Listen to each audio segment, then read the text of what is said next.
Debunked, Separating the Rational from the Irrational in Influential Conspiracy Theories by Casey Lytle. Episode 3, Equal and Opposite. So what do I mean in this episode by equal and opposite? What I mean is a lot of conspiracies have an opposite conspiracy theory that is just as valid and sometimes more valid than the proposed conspiracy theory. You'll see where I'm going with that in just a moment with our first example. But we have to go back to episode 1 here for a moment and the conspiracy theory of conspiracy theories. And what do we mean by that? That is the idea that the people engaged in the cover-up are the ones who propose and promote conspiracy theories in order to divert attention away from what actually happened. And again, by diverting your focus onto something that maybe sounds more exciting or more interesting, we can keep you from seeing what's really going on. And again, the more that they can get you to believe irrational conspiracy theories, the less credibility you will have with the general public. So if you do happen to accidentally come across something that's true, you already have people that don't want to believe you or not willing to believe you in the first place. And that can be an umbrella over some of these. First one we're going to look at are the conspiracy theories around the COVID vaccine, that it is intended to create harm in some way. Now, COVID itself has many conspiracy theories around it, as far as whether it is a natural virus or a manufactured virus, whether it was released accidentally or intentionally. You have different categories in there. That is its own episode. What we're just going to focus on right now are the vaccines themselves. And we're going to do a specific one here, assuming COVID-19 is real and at least some of the COVID vaccines do treat COVID-19. That's going to be significant as we go through here. Now, some people, you'll hear this in different forums or see this online or in comments. They say that everyone who got the vaccine is going to be dead in 3 months or 6 months or a year, whatever, that the vaccine is meant to kill off a big chunk of the population. This by itself is a common kind of popular conspiracy theory that the global elite or the cabal or whatever it is for some reason wants to purge part of humanity, that the rich and powerful want to kill off a lot of people. That by itself, that conspiracy by itself, is on the irrational side of the spectrum for a very simple reason. The wealthy and powerful have their wealth and power because of the general population. They actually need more people to extract their wealth from. Even the population of unemployed people is valuable to corporations and companies because so long as you have more workers out there than you need, you have workers competing for jobs, employers aren't as stressed then to bring wages up. When it's the employers who have to compete for workers, then they have to escalate their wage offerings to bring in workers. So they like having a certain percentage of unemployed out there that are always looking for something. So it makes no sense that these people would be willing to risk their wealth and power by killing off a chunk of the population. So that by itself doesn't really fit. So when it comes to our project management approach, if you wanted to develop a vaccine that would kill off people, would it achieve the goal? Well, it would achieve the goal. Would it take very many people to do it? Not necessarily, because the people developing it wouldn't necessarily know why they're developing it or know what it's for. For example, if you had some vaccine that was some timed release thing that would kill off a chunk of the population, the people developing it would not know that it later got distributed as a COVID vaccine. So you would have a lot of people developing it, but they would think they were developing something else. They wouldn't know what eventually happened to it. So it wouldn't take that many people to do it. But again, the goal itself is an irrational goal. There's not really any substance or good reason behind it. In fact, again, you wouldn't want to do that. So what is the opposite of this one? The opposite conspiracy is that the COVID vaccine, at least the first 2 vaccines, do actually treat COVID, that COVID-19 is real. But the boosters are actually to vaccinate you against the next thing that's going to be released that is much deadlier. Why is this one a little more rational than the other one? Well, if you're killing off a subset of the population that's getting the vaccine, you're killing off the people who are cooperating with you and doing what you want them to do, and you're leaving the ones who are suspicious and resistant. Why would you do that? This other version, the opposite version, says we're going to save the people who cooperate with us by getting it, and the new virus we're going to release, which is much deadlier, is going to take a bigger chunk of the population. We're going to get rid of the uncooperative people, the ones who aren't doing what we ask them to do. That goal itself makes more rational sense than the original conspiracy. But again, it has the same flaw. You actually don't want to kill off a big chunk of the population because, again, you need a bigger population in order to maintain or expand your wealth and power. Capitalism by itself is a system that is built on the idea of infinite growth, and we can't have infinite growth because we have a finite consumer base, which is why we have growth and then we have setbacks, adjustments, and then grow again. So, again, both of these would achieve the goal, but the goal itself is an irrational goal. And again, it wouldn't take very many people because the people developing it don't necessarily know where it's going to end up or how it's going to be distributed. I could be working on a vaccine for a new virus and I've developed it, but I don't know that this gets distributed later as a COVID booster, right? So I wouldn't know how it's being used. It would take a lot of people to develop a vaccine, but it wouldn't take very many people to cover up how it was distributed or alter its distribution. So it does fit in those areas, but again, the goal is ultimately irrational because there'd be no reason to do that. There would be a lot of reason to not do that.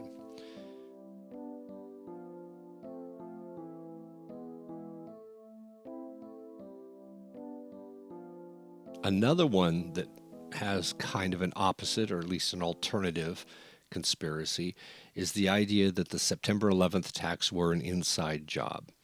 Now, the September 11th attacks themselves, again, have many different conspiracies associated with them. And it's a great example of how conspiracies can evolve over time and combine to become new things. Quite often, new conspiracies will jump on top of an assumption that an earlier base one is true, right? If we say the towers were brought down intentionally and you accept that as truth, now you have a whole bunch of conspiracies about why were they brought down? What were they trying to do with it? Was it just to create terror? Was it to destroy something that was in there? Was it to get rid of the buildings because they weren't financially viable anymore? You get a whole bunch of things in there. That, again, would be its own episode by itself to address those. The opposite here is on the idea of the inside job, that the government pulled it off in some way. Now, what is the goal in that one? The goal is to blame it on terrorists and have open military intervention, basically a blank check for open military intervention in the Middle East rather than the covert intervention that we had attempted for decades in the Middle East. So that is the idea. The government did it, and the idea that terrorists did it is the cover-up, the misinformation. Now, what is the opposite of this one? That the government actually did not pull it off. It was not an inside job, but the government is the one that proposed the conspiracy theory that it was an inside job and tried to try to create evidence and suspicion around that. Now you say, why would you do that? Why, if someone else attacked you, would you try to create a conspiracy that you had been the one to pull it off? The reason for this would be to alleviate fear in the population. Again, if you think it was a foreign element that did it, that could happen again. It could be an ongoing thing. There could be a threat in your day-to-day life from that. But if you believe your own government pulled it off and it was a single day event for a single goal, you're not going to think it's an ongoing threat. it may not happen in your town. So it was a way to ease the fear that was created by the event itself. Don't worry about this happening again because guess what? We did it. And of course, they wouldn't openly say that. Run that through the conspiracy theory network. Again, the conspiracy theory about conspiracy theories, that the people engaged in the cover up are the ones creating the conspiracy theories. And again, that one would make, as far as a goal, it would make rational sense. It wouldn't take very many people to pull it off because basically you're setting it off anonymously over the internet. Not many people need to know about it. So that would be something that would be pretty much on the rational end of our spectrum. It would make sense to do that. Although you could have the counter that it could cause resistance to the military intervention if they aren't really a threat. But yeah, that one might be more on the rational end of our spectrum. Now, when it comes to the inside job, is that one on the rational end of our spectrum? That depends on what the specific theory is. For example, if you're saying if we come down to the rational side of that spectrum, what's the rational end of the inside job conspiracy? That would just be that the government had knowledge the attacks were going to happen and let them happen because it gave them a blank check. Coming down a little more would be that the government actually negotiated with Osama bin Laden and opened the door for him to do it. Again, not expecting the towers to come down. The rational end of the spectrum does not include intentionally bringing the towers down or the expectation that they would come down. But again, the entire goal for open military intervention in the Middle East. So, those would. The irrational side of that spectrum is always the one that no real people were harmed. The buildings were mysteriously evacuated. There weren't any real people on the planes. And the idea that the buildings were intentionally detonated. We can hit another episode specifically later on why the Twin Towers actually did not look anything like a controlled demolition and why it's easy to mislead people into believing it did. But for the purposes of this episode, we'll leave that one laying there for a minute.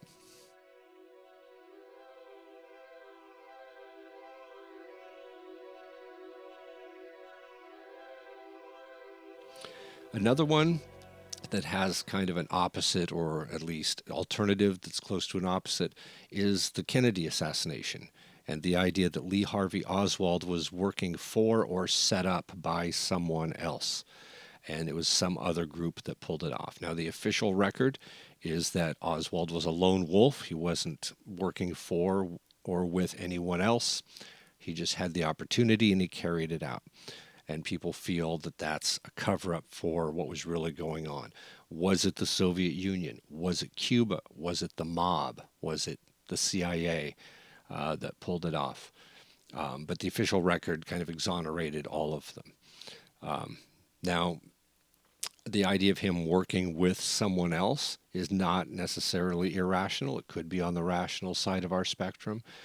We can hit more specifics there later, but to throw one out there that is the irrational side is the idea of another gunman on the grassy knoll.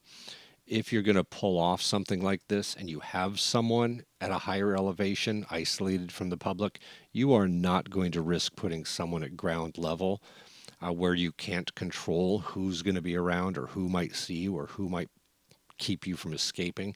That would never, ever be part of your plan to stage someone in that area. So that one we'd have to kind of throw out. What's the opposite of this one? The opposite of this is that the official record is correct. Lee Harvey Oswald was a lone wolf who wanted to knock off a political figure and just had the opportunity because the route was going to come by where he worked. But that the idea that there was a cover-up, the idea that someone else did it, essentially, the conspiracy itself was created by the government itself. And again, why would you do that? To create public suspicion and anger toward these suspected groups, to make people angry and suspect Cuba of knocking off our president or the Soviet Union or the mob. CIA would be an internally directed one so that it doesn't look like you're only pointing at external factors there. Why would you want to do that? Well, because the government may want to take publicly what might be unethical action in the future against these groups. Soviet Union, Cuba. Government wanted Cuba out of the way and was looking for an excuse to do it. Getting the public suspicious of that would open the door if you ever wanted to move that direction. Now, again, if you had that kind of influence there, you're probably already thinking, pin it on Cuba, right? Even if they didn't have anything to do with it, pin it on them and go in and take them out because of it. Why didn't they do that? That's another point we're going to address later on when people think almost everything is conspiracy theory. How often do things not occur that this ultimate elite group could easily pull off if they wanted to, right? If you did have this massive conspiracy network that could pull anything off, you could have pinned the JFK assassination on anyone you wanted to and faked the evidence for it. When we went into Iraq, one of the issues or one of the things that we used as an excuse to go in was Iraq having weapons of mass destruction. Well, when we first went in, we didn't find any. Would have been the easiest thing ever to send in a special group to plant those things and have our regular military forces discover them. That would have fit our project management approach. There would be a rational goal for doing that, justifying our reason for going in. It would achieve the goal. Wouldn't take very many people to do it. You need a relatively small, specialized force that you would probably have within your intelligence network already that you could rely on for secrecy. The goal would be achieved, but that wasn't done.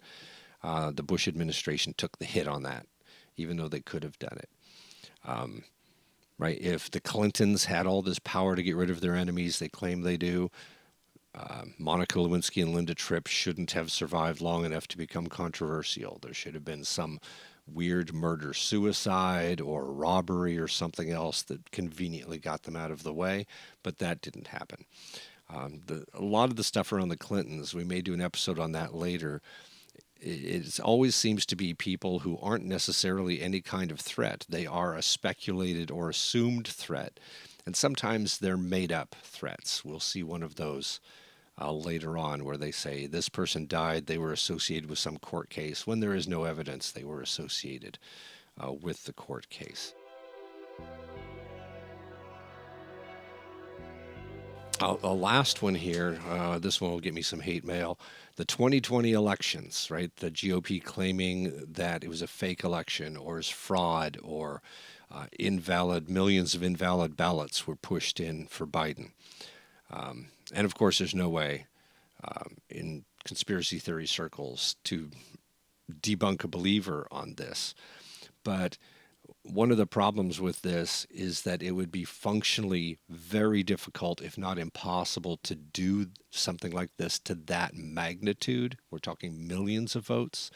People will point at the cases of false votes or duplicate votes or fake votes that are discovered in different districts and say, see, it happens. And these are cases of 3 or 4 or a dozen illegal votes found, and they'll say, see, here's why we can say the 2020 vote was faked or a fraud. That evidence itself is evidence against your belief it was faked, because if we have a system in place that can find just a dozen out of tens of thousands of submitted votes, just a dozen that are wrong, there would be no way to fake millions in there. The other problem is shoving in millions of invalid votes would create a statistical anomaly, set off statistical red flags all over the place, which would cause suspicion and cause recounts.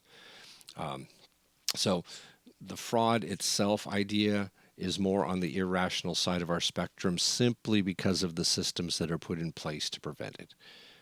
No system is perfect, but ours is probably as good as we're going to get it. Now, there's 2 opposite conspiracy theories on this one. One is that they claim fraud in 2020 because they were also trying to stuff votes to push Trump over the top, and they didn't push enough. The other side still got more votes. So they knew there were fake votes going in. They were their fake votes, but they assumed since they lost, the other side must have punched in fake votes as well. There was more.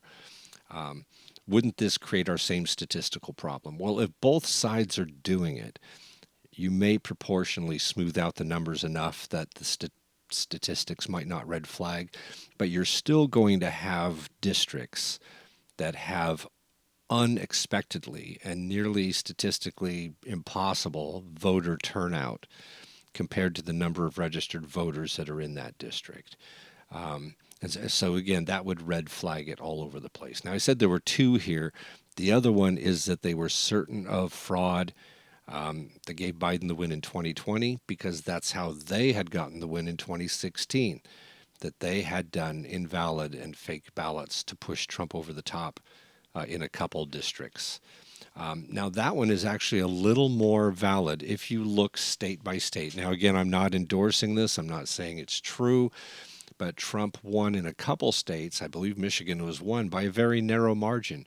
So you're not talking about pushing through millions of votes necessarily. You're talking about pushing through just enough in certain key states where it's close to give you the lead. But even then, I say it's more rational, more on the likely scale. You're still probably going to set off statistical red flags there. And there's another factor in the statistical red flags. We always beat up the polls before an election, especially if polls aren't saying what we want them to say.